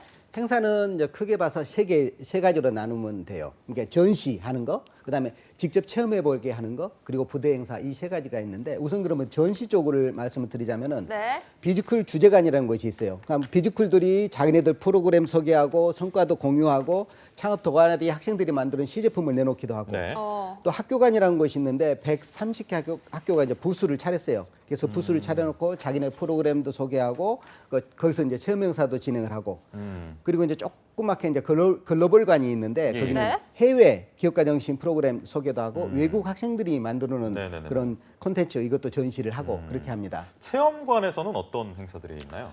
말 그대로 이제 다양한 것을 체험을 하죠. 메이커를 체험하는 메이커 체험관, 그다음 비즈쿨 랩, 그다음 신기술 체험관 이런 것들을 꾸며지는데 이제 3D 프린터를 이용해서 로봇 오리를 만들어 볼 수 있는 그런 체험도 있고. 로봇 오리요. 요즘 또 많이 뜨는 그 아두이노 코딩을 직접 체험해 볼 수도 있고 그 4차 산업혁명 기술도 체험해 보고 그다음에 4차 산업혁명 직업도 이제 체험해 보고 드론, 가상현실, 뭐 증강현실 이런 것을 체험해 볼 수도 있죠. 그러니까 이 행사는 그냥 눈으로 보기만 하는 게 아니고 직접 체험해 볼 수 있다는 점에서 거기에 온 학생들이 굉장히 좋아합니다. 또 뭐 이런 것들 있으면 어떤 게 있을까요? 부대 행사 같은 것도 사실 빼놓을 수 없잖아요. 그 이제 전시하고 체험하고 하면서 이제 부대 행사가 사흘 동안 내내 이제 펼쳐지는데 굉장히 다양합니다. 중고등학교 그 비즈쿨 학교 이제 창업 동아리 있잖아요. 이 학생들이 경진대회를 거기서 열어요. 그리고 뭐 우리말로도 하고 영어도 하고 스피치대도 있고 커머 비즈쿨 창업 경진대도 열리고 비즈쿨 뽐내기 비즈쿨 가수왕 이런 것들도 있고요. 그리고 뭐 기업가 정신에 관한 특강, 그다음에 해커톤도 미니 해커톤도 조그맣게 열리고 개그맨 이제 서경석 씨가 진행하는 그 뮤지컬 토크쇼 이런 것도 정말요? 열리고요. 예. 너무 재밌겠다. 가고 싶네요, 정말. 그리고 또 이것도 있어요. 네. 그 뮤지컬 이제 기획과정 시간에서 묻고 답하는 그 뮤지컬 골든벨 이런 것도 열리는데 굉장히 사흘 동안 다양한 행사가 열립니다. 네, 정말 이 부대 행사들을 쭉 들어보니까 정말 가고 싶다는 생각이 그러니까요. 절로 들 정도로. 저도 가고 싶어요. 네. 고등학생이라고 거짓말하고. 네. 안 될 것 같아요, 교육 씨는. 안 네. 될까요? 알겠습니다. 일단 폭력, 예. 정말 청소년들의 축제라고 할 만큼 많은 부대 행사도 준비가 되어 있는데요. 그렇다면 이 참가할 청소년들이 좀 참고할 만한 점들 있다면 무엇이 있을까요?